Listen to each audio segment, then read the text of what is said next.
ফুটপাতে চাঁদাবাজি নিয়ে আরও আলোচনা করতে স্টুডিওতে আছেন আমাদের বিশেষ প্রতিনিধি সাইফুল শাহিন।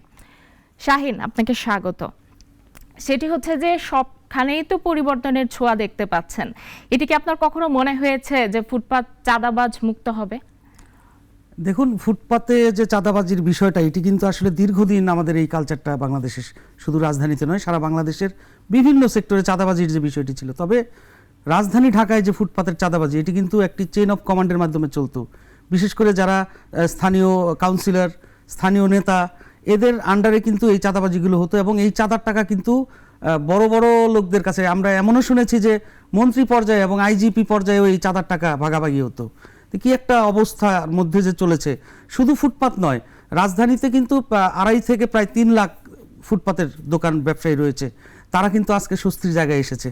এবং শুধু ফুটপাত নয়, আপনি রাজধানীতে সিএনজি অটোরিকশা, প্রতিদিন লাখ লাখ টাকা চাঁদাবাজি হতো, সেটি আজকে বন্ধ হয়েছে। আজকে বন্ধ হয়েছে যেটি সড়কে চাঁদাবাজি হতো।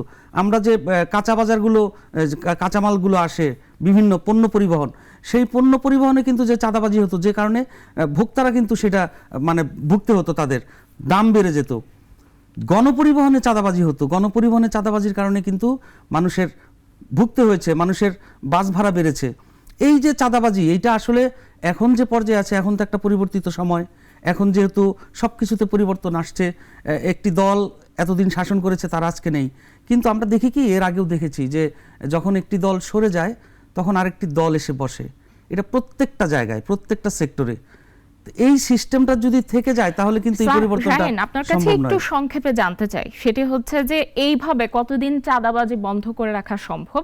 আর হচ্ছে অনেকেই বলছেন যে ক্ষমতার কিন্তু হাত বদল হয়েছে, কিন্তু গুণগত পরিবর্তনটা ঠিক কতটুকু হয়েছে, কি মনে করছেন আপনি? দেখুন, ক্ষমতার হাত বদল হয়েছে, এটা তো অন্তর্বর্তীকালীন সরকার। এই সরকার তো আর দীর্ঘ সময় থাকবে না, তারা নির্বাচন দিবে, নির্বাচন দিলে আবার একটি রাজনৈতিক সরকার আসবে। তো আমরা এর আগে কি দেখেছি, যখনই রাজনৈতিক সরকার পরিবর্তন হয়ে আরেকটি রাজনৈতিক সরকার আসে, তখন কিন্তু একই ফরম্যাটে সেই কাজগুলো করে।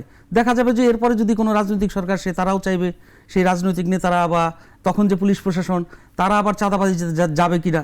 কিন্তু আমরা যেটি চাই, আমাদেরকে সাধারণ মানুষ যদি আমরা সচেতন হই, এই ছাত্রছাত্রীরা, শিক্ষার্থীরা যেটি আমাদেরকে শিখিয়ে দিল বা দেখিয়ে দিল যে কিভাবে কি সম্ভব হতে পারে, আমরা যদি সোচ্চার হই, যারা ব্যবসা করে, যারা পরিবহন সেক্টরে কাজ করে, যারা মালিক পক্ষ আছে, যারা ব্যবসায় সাথে জড়িত, বিভিন্ন কাঁচামালের সাথে জড়িত। অসংখ্য অসংখ্য ধন্যবাদ আমাদের সঙ্গে যুক্ত হওয়ার জন্য।